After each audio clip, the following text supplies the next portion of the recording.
Collaboration is needed in order to build and operate downstream manufacturing capabilities in order to enhance the continent's industrialization opportunities. For more, we are joined by Nere. Nere, thank you so much for your time. Kian Smith is one of the first companies to not just build, but also operate a gold refinery on the continent. Take me through the motivation behind this goal.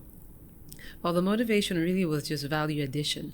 But also spurred on the fact that we had a huge artisanal, small-scale mining of gold in Nigeria, but all the gold just went out. There was no value addition.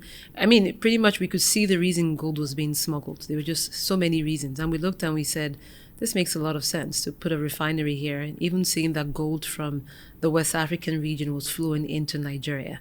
So the statistics, the case just made sense to add value in Nigeria. What were some of the challenges that you're probably going through now, but also in the early days of having to, try and get this goal attained? Oh, my word. There was also the whole due diligence process. You had to formalize. So you had all these guys, the artisanal miners, small scale, no formalization. The whole bandwidth of formalizing them, getting them bank accounts, environmental, was very hectic. It took us about 2 years to do a lot of that, but we got several hundred done, and it was pretty impressive to see that done. There are also other issues about policy. There was no regime for processing, refining any mineral in Nigeria, so we also had to get that also done, added in the regulation. And till now, we're still struggling with financing. When you're the first, you find a lot of issues where the banks don't understand what we're doing.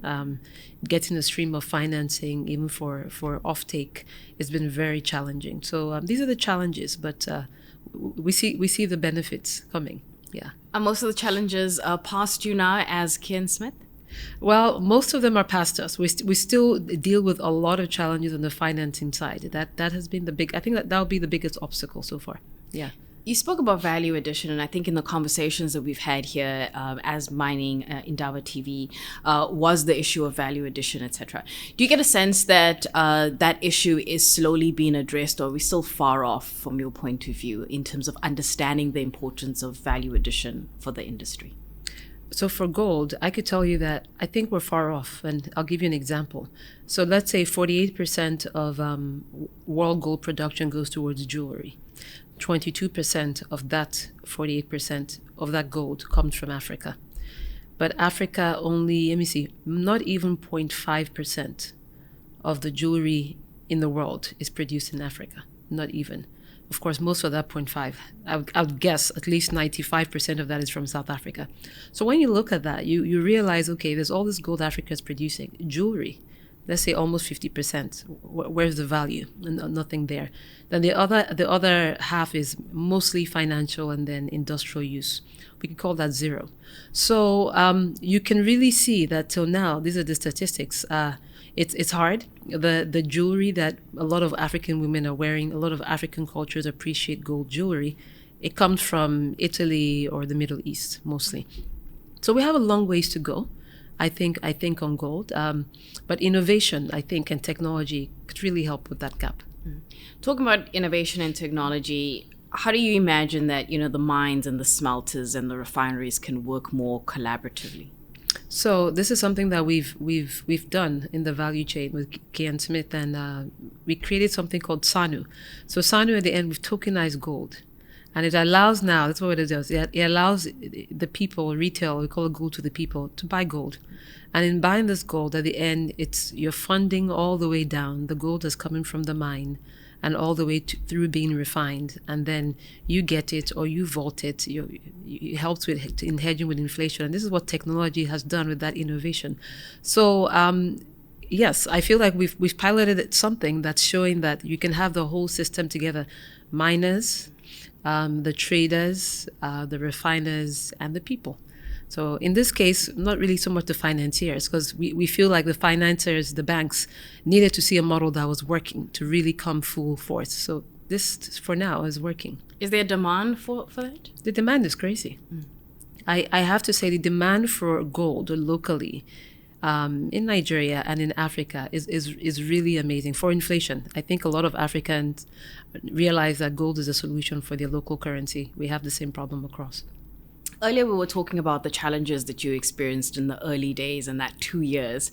When you reflect back and you think about the lessons for those who want to follow in your footsteps, what comes to mind?